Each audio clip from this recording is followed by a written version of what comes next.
The governor of Puerto Rico, Ricardo Rosello, has announced he will step down on the 2nd of August after a week and a half of mass protests to demand his resignation.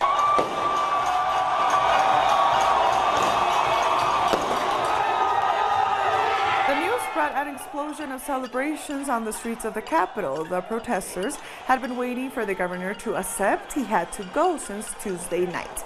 The protests were triggered by revelations of a chat controlled by Rosello, where he and his officials made insulting and misogynistic comments, but they grew to express a widespread frustration at the government's handling of the economic crisis. This is an historic step forward, but now we'll go for the junta, against all the corrupt officials, to get rid of them as the people.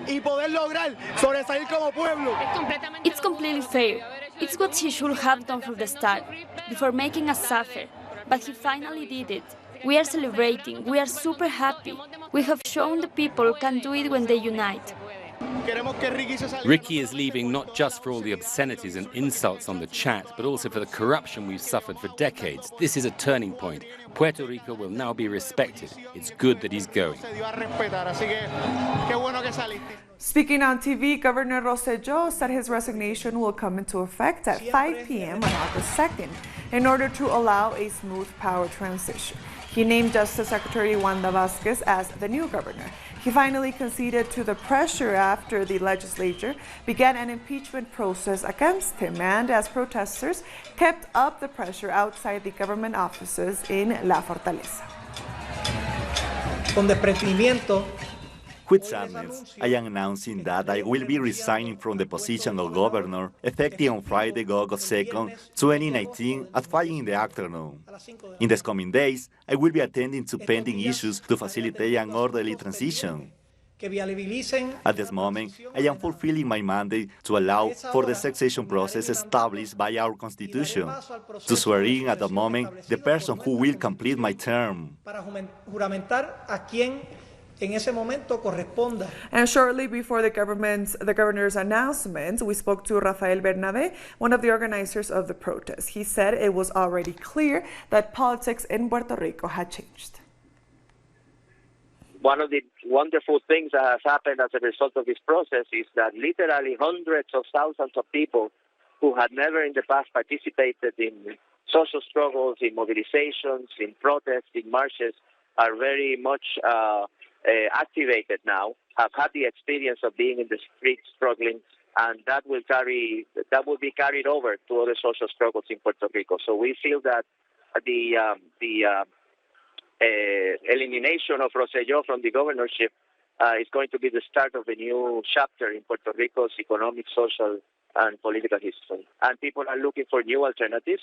And we hope that the unity that we have forged in the struggle against Rosello, unity of the labor movement, of the women's movement, the environmental movements, and so on, all of these movements will come together in new political alternatives to revert the neoliberal policies that we have been suffering from for decades.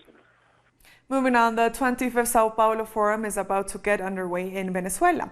Around 700 delegates from over 120 social movements and leftist parties from around the world will come to Caracas to participate in the event, which lasts until Sunday. Under the slogan for the peace, sovereignty, and prosperity of the peoples, the forum will focus on the Colombian peace process, the movement to free the former Brazilian president Luis Ignacio Lula da Silva, and the U.S. economic blockades against Cuba and Venezuela. There will be workshops and talks about indigenous and Afro-Latino issues, social justice, and journalism in the region. The forum was launched by the Workers' Party of Brazil in 1990 in the city of Sao Paulo, and it serves as a platform to share alternatives to neoliberalism. The Russian Foreign Minister Sergei Lavrov is on the second day of an official visit to Cuba. The minister held talks with former president and first secretary of the Communist Party of Cuba, Raúl Castro. Following their meeting, Castro and Lavrov took part in the opening ceremony of the Statue of the Republic in Havana's National Capitol building, which a team of Russian experts helped to restore. Minister Lavrov also met his Cuban counterpart, Bruno Rodriguez, at the beginning of the day. The two of them then spoke to the media. Apreciamos y agradecemos We thank the support of the Russian government, its parliament and its people in our struggle against the unjust, obsolete and genocidal economic and financial blockade imposed by the United States on Cuba, a flagrant violation of international law. I've told Foreign Minister Lavrov that the Russian people and the government have and will continue to have the support in their own rejection of the unilateral and arbitrary sanctions that our sister nation has endured since 2014. We are convinced that even under these difficult international circumstances, our history and our special relationship will continue to grow stronger in the future for our mutual benefit. We salute the strength of the Cuban people who have withstood all the difficulties of the economic sanctions, and in spite of these they have achieved new successes in education, in healthcare. And as I said, we will continue to stand by Cuba and the Cuban people, defending together the principles of justice and international law that are in the United Nations Charter. Staying in Cuba, government authorities have dismissed the findings of a new study on the alleged brain injuries of former U.S. diplomats working in the island. The study, which appeared in a U.S. medical journal, alleges that U.S. diplomats were affected after receiving mysterious head injuries in Havana. But Cuban authorities say the study is unscientific as it fails to provide any clear conclusions. The article does not even talk about the existence of brain damage, as in others that have been published. It also talks about failing to identify the cause and that further studies are needed to clarify these symptoms. The new article does not allow for reaching clear scientific conclusions. It could be said that the picture of the medical results is still more confusing and contradictory, and it is also more complicated. And this is because criticisms made by the international scientific community against the previous article have not been properly answered. Moving on, police in Peru have violently repressed protesters who have been demonstrating against the Tía María mining project in Arequipa region. Police used tear gas to disperse the protesters who had gathered on South Pan American Highway.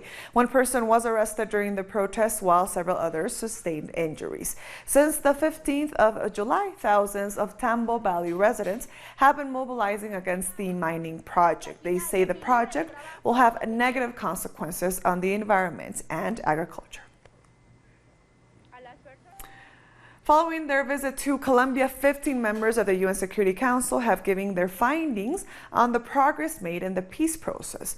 The Security Council expressed serious concerns about the continued killings of social and community leaders and also former FARC members. However, they highlighted the strategy created by the government as a plan to combat this scourge and requested that this is used to identify those responsible for the crimes and bring them to justice. During their visit, the officials met with FARC members and leaders of different political and social organizations. And staying in Colombia, campesinos have held protests over the failure by the government to fulfill the peace agreements and the process of replacing the growing of coca with alternative crops. Protests were held in the municipality of Jamundí in the Valley of Cauca, one of the departments where growing of coca is widespread. The president is required to comply with the implementation of the peace plan and the replacement of coca with other crops. He is also required to enforce the recommendations of the report on forced disappearances and violation of the rights of thousands of campesino families by the Colombian government. Nosotros allí le presentamos More stories coming up, don't go away.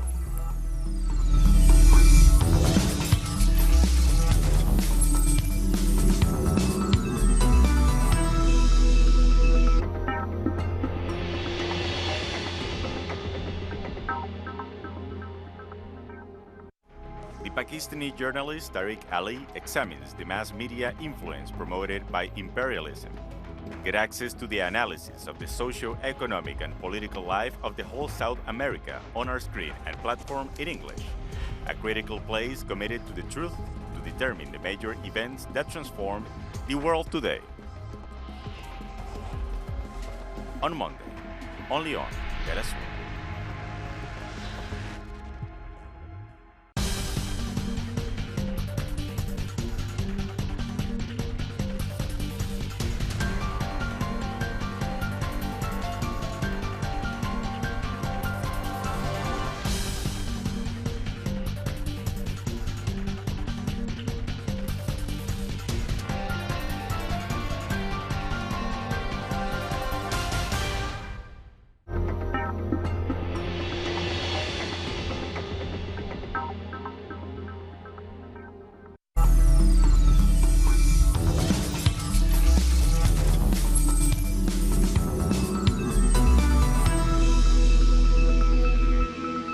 Welcome back. Tunisia's President Beji Caid Essebsi has passed away, according to a post to the official Facebook page of the presidency.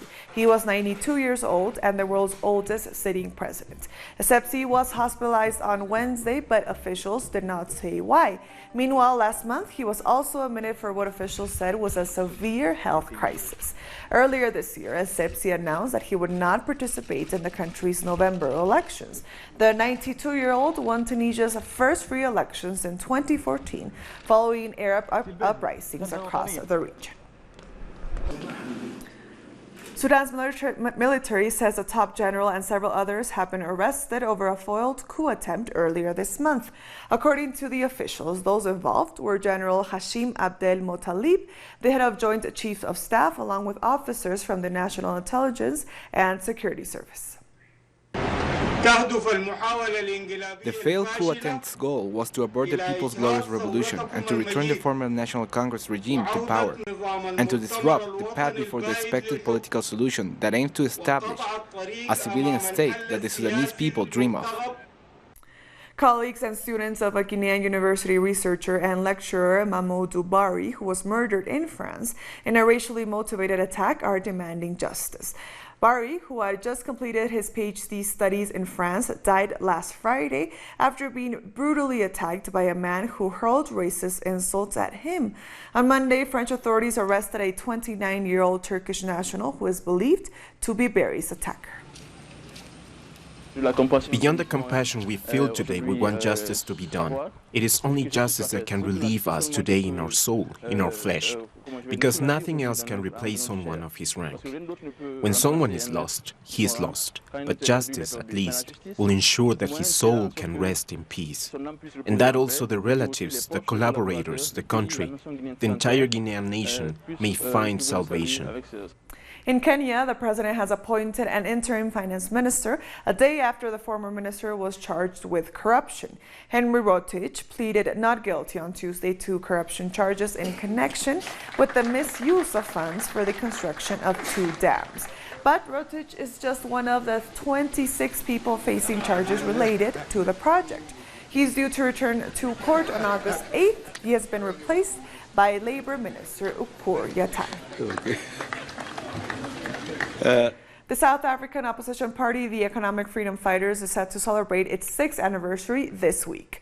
The EFF will celebrate its beginning on July 26, 2013.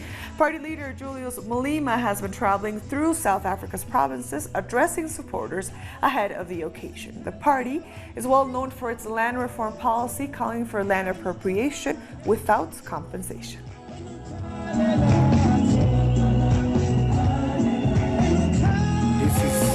Commissar Muzikoza, the new elected Secretary General of the EFF Students Command. Let us lastly wish the EFF their 6th anniversary birthday that will be hosted in Nganyamazane Stadium, Mpumalanga. We wish the EFF many more years, which will display a high level of unity and joy, peace and happiness. Let's call upon all South Africans to attend and listen to the address by the Commander-in-Chief, the President. In Brazil, new figures show that deforestation in the Amazon has increased dramatically in the last year. This, as a number of world leaders and international environmental organizations have suggested that the policies of President Jair Bolsonaro are putting at risk the rainforest, which has been described as the lungs of the world. Brazil's Institute for Space Research, INPE, has revealed an 88% increase in deforestation in the Brazilian Amazon region in the year up to this June. In response, President Jair Bolsonaro attacked the head of the institute, which is attached to his own science ministry, questioned its findings, and ordered them not to be published, so as not to be caught with their trousers down, as he put it.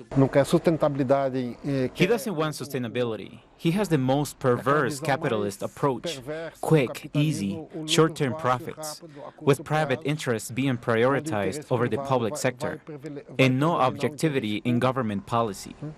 While the Ministry of Environment is praised by those who tear down the forest, those who protect Mother Earth condemn the apocalyptic panorama that Bolsonaro's policies are bringing. Everything will be destroyed for good. because there are so many land grabs. They are even invading indigenous villages to steal minerals. This is terrible for all the indigenous people. This shouldn't be happening. It's really bad for us.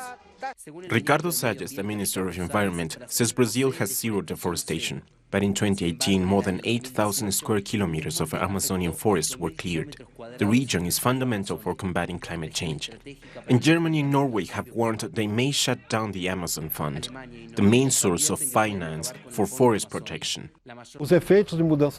Climate change doesn't respect borders. If deforestation and greenhouse gas emissions increase in Brazil, we would be contributing to the world's environmental crisis. I think Bolsonaro's acts don't only harm Brazil, they are crimes against humanity, because they harm many people in a lot of countries.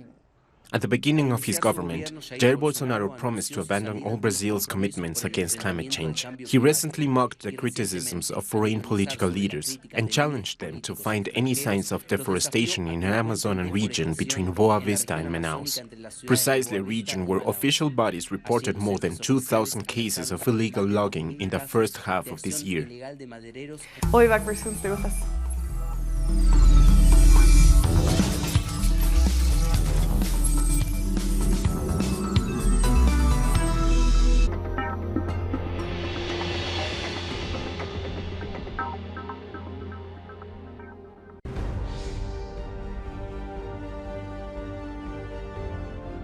Acompañamos a los pueblos que resisten en cada una de sus luchas.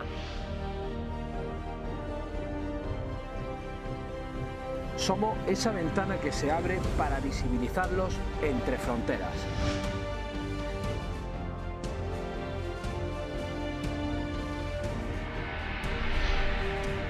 Thursdays, only on Telesur.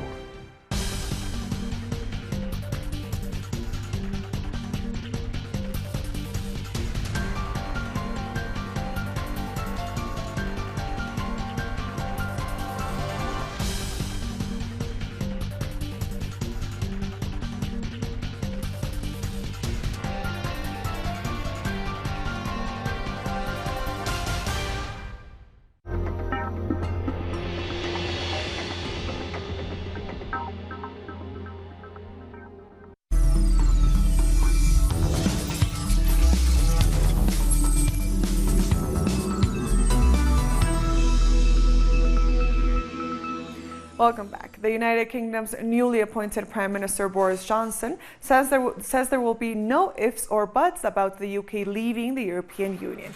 He has already reshuffled the cabinet with the appointment of hardline pro-Brexit ministers. In his first official speech on Wednesday, Johnson vowed to prove his detractors wrong, as he is confident that he will deliver Brexit in 99 days. And so I am standing before you today to tell you, the British people, that those critics are wrong. The doubters, the doomsters, the gloomsters, they are going to get it wrong again. The people who bet against Britain are going to lose their shirts, because we're going to restore trust in our democracy. And we're going to fulfill the repeated promises of Parliament to the people and come out of the EU on October the 31st. No ifs or buts. And we will do a new deal, a better deal, that will maximise the opportunities of Brexit while allowing us to develop a new and exciting partnership with the rest of Europe, based on free trade and mutual support. The United States has blocked an attempt by Indonesia, South Africa, and Kuwait to get the United Nations Security Council to condemn the demolition of Palestinian homes by Israeli authorities. The three countries had prepared and circulated a draft statement that condemned and expressed grave concerns over the demolitions. The U.S. delegation, however, rejected the statement. The U.S. government has on numerous occasions opposed and vetoed UN bills and statements that are critical of the Israeli government. Or interpretation. Iran's President Hassan Rouhani has said his government remains open to negotiations with any country as long as they are done in a manner that respects the sovereignty and dignity of Iran. We will never miss the opportunity for negotiation. As long as I'm responsible for the executive affairs of the country, as long as I'm president, I announce that we are always ready for fair and legal negotiations with complete respect to Iranian nation's right and dignity in order to solve the problems. But at the same time, we are not ready to sit at the table of surrender under the name of negotiations. We totally understand the meaning of negotiation and the meaning of surrender. We do not allow for surrender, and our nation also does not accept it. Our constitution does not accept it too, but we have always been ready for fair and respectful negotiation, which leads to a fair result, and we are ready for it too. North Korea has tested 2 short-range ballistic missiles on Thursday, apparently in response to a joint military exercise by the United States and South Korea. The missiles were launched into the sea. According to South Korean officials, it's the first missile test since leader Kim Jong-un and U.S. President Donald Trump agreed to revive denuclearization talks last month. South Korea urged the North to stop acts that are unhelpful to easing tensions. Analysts say the missile launch was an attempt to pressure the U.S. ahead of denuclearization talks. In the bigger frame, I think the test seems to be a direct response against the South Korean-US joint military exercises. But looking at it more closely, I think it's also a message to its domestic audience that Pyongyang will not be negligent in handling its security issues to defend the government. Also, specifically in regard to the United States, the missile test could be a sort of jostling for position ahead of the US-North Korea working-level talks, aimed to send a message of pressure to Washington that it should come to the talks with a clear answer about guaranteeing the security of North Korea. Moving on, dozens of logistics and transport workers in the Italian city of Milan have protested against their conditions of service. The workers, drawn from different labor unions, are demanding for higher wages and an end to subcontracting, among other issues. They have accused the government of turning a blind eye to their concerns. They are also angered by the government's decision to exclude unions from participating in the formulation of a proposed plan for the transport sector. We demand that a national contract is applied to the whole logistics sector. We do not want to be made fun of anyone or be lied to. We want to be informed of our future and the conditions we can expect from the national contract. We demand a fair organization and the end of the subcontract system with all its prevarications. In El Salvador, rural women are being taught how to cultivate healthy food for their families by planting crops from the past. The social organizations behind the program are ultimately teaching them the importance of food sovereignty. Juana Morales grows plants in her garden that have been long forgotten. With the help of the Association for the Development of Communities in Chalatenango Department, she grows turmeric, chaya, also known as tree spinach, and moringa, known to many as drumstick tree. This contributes to her family's health. We've learned how to produce and harvest our food. There's no food sovereignty or food security in our country. We heavily depend on imported goods, but if we start producing our own food, then we can have a much healthier diet and lifestyle. Some 300 women from 8 municipalities across the department of Chalatenango have joined the program. It teaches them how to produce healthy food at home. We want to educate the population, and through women we can reach their entire families, so people will only eat organic food and not junk food, like most families in our department currently do.